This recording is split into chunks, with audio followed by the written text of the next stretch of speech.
करते जाइए। आप 1-2 महीने में बहुत आगे बढ़ जाएंगे। क्या मैं आपको कम आंक रहा हूं?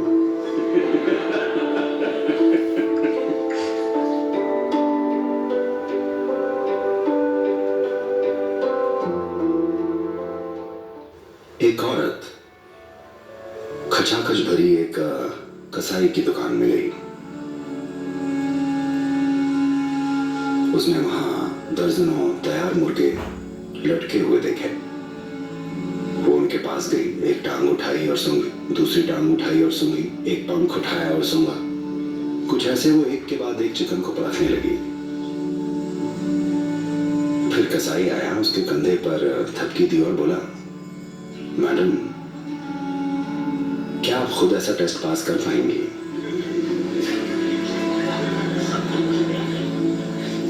नहीं कर पाएंगी तो चारों तरफ सूंघते मत करिए। इस आदमी में क्या कमी है, उस औरत में क्या कमी है, इसमें क्या कमी है, उसमें क्या कमी है, वो क्या गलत कर रहा है। सभी से थोड़ी बहुत बदबू आती है। क्यों? हर पेड़, हर पौधे की जड़ें किसी न किसी तरह की गंदगी में होती हैं।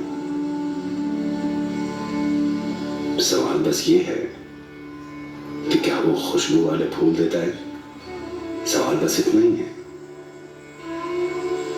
अगर जड़ें बिल्कुल साफ होंगी तो उनसे कुछ भी बहुत बढ़िया चीज पैदा नहीं होगी।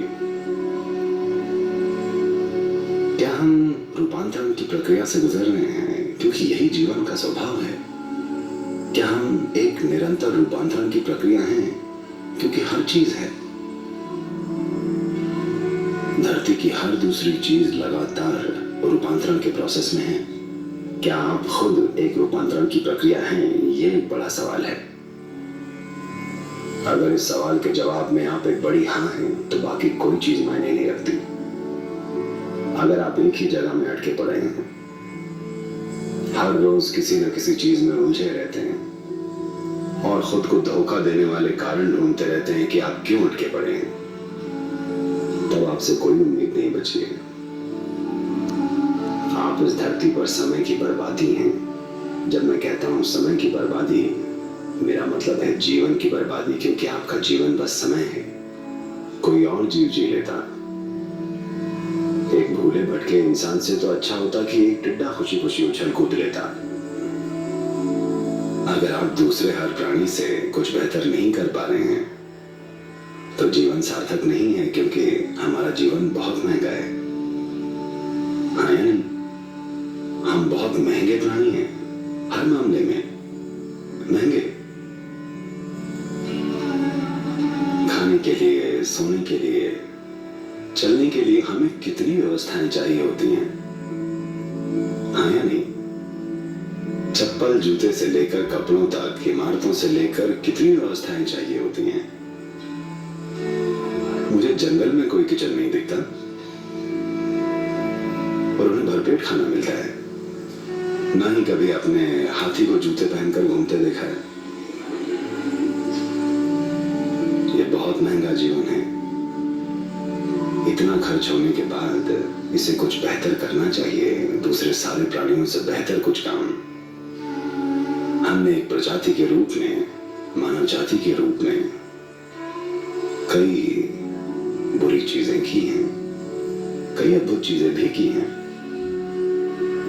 पर अपने हर बढ़िया काम के लिए हमारे पास दिखाने के लिए कम से कम एक बुरी चीज है, अगर और ज्यादा न भी हुई तो। आध्यात्मिक प्रोसेस का मतलब बस ये है कि आप हर रोज अपनी बुरी चीजों को घटाते जाएं। कोई बुरा विचार, कोई बुरी भावना, कोई बुरा शब्द, कोई बुरा काम हर रोज एक कम करते जाइए। आप 1-2 महीने में बहुत आगे बढ़ जाएंगे। क्या मैं आपको कम आंक रहा हूं? कि मुझे लगा आप में बस 30 बुरी चीजें हैं।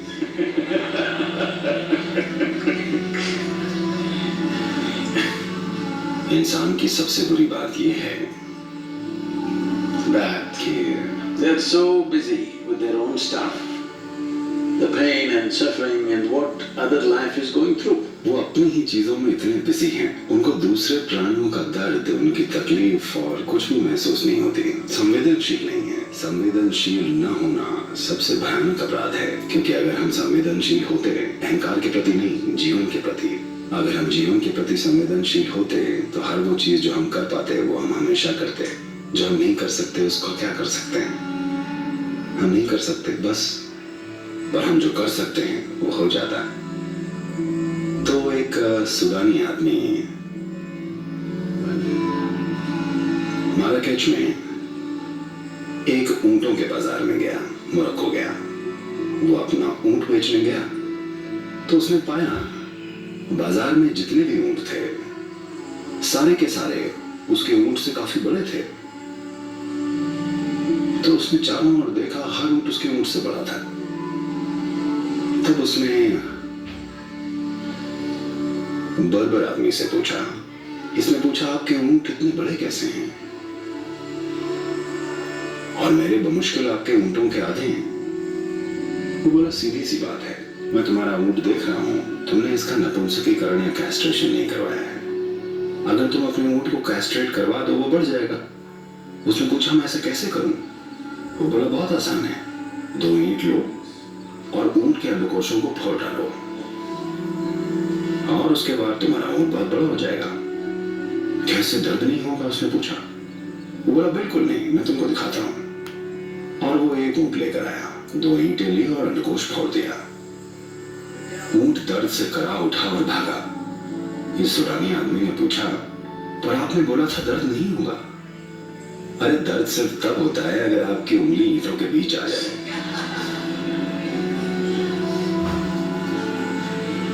आपके साथ जो होता है उसको लेकर आप बड़े संवेदनशील होते हैं, पर बाकियों को जो होता है उसको लेकर ना के बराबर संवेदनशील हैं। ऐसी हालत में इंसान का सबसे बढ़िया स्वभाव कभी प्रकट नहीं हो पाएगा। आपको संवेदनशील बनना होगा। आपको समझना चाहिए कि पेड़, ये फूल, ये पक्षी और सारे जीव अपने आसपास होने वाली हर चीज को लेकर बहुत संवेदनशील हैं। वो किसी को चोट नहीं पहुंचाते जब तक कि उन्हें खाना न खाना हो। हाँ? जब तक बात खाने की ना हो वो कभी भी किसी को ऐसे ही नहीं मार देते। और वो बहुत संवेदनशील हैं, जीवन को लेकर सेंसिटिव। वैसे नहीं जैसे आप समझते हैं, वैसे भावनाओं के रूप में नहीं, बल्कि सीधा सीधा जीवन को लेकर संवेदनशील हैं। हाँ, मैं जानता हूँ कि दुनिया में संसाधनों के लिए मुकाबला है, हर चीज के लिए मुकाबला है, और यहाँ वहाँ थोड़ा टकराव जरूर होगा। मैं उन चीजों से अनजान नहीं हूं, पर मैं चाहता हूं कि आप कम से कम अपने भीतर होने वाले टकराव को खत्म कर दें। वैसे भी आपको उससे कुछ मिलता नहीं, ऐसा होता है कि नहीं? अपने आप हर मुर्गे को ऐसे सूंघ रहे हैं, पर आप उस टेस्ट में खुद पास नहीं होने वाले कि आप हर रोज अपनी बुरी चीजों को घटाते जाएं। कोई बुरा विचार, कोई बुरी भावना, कोई बुरा शब्द, कोई बुरा काम हर रोज एक कम करते जाइए। आप 1-2 महीने में बहुत आगे बढ़ जाएंगे।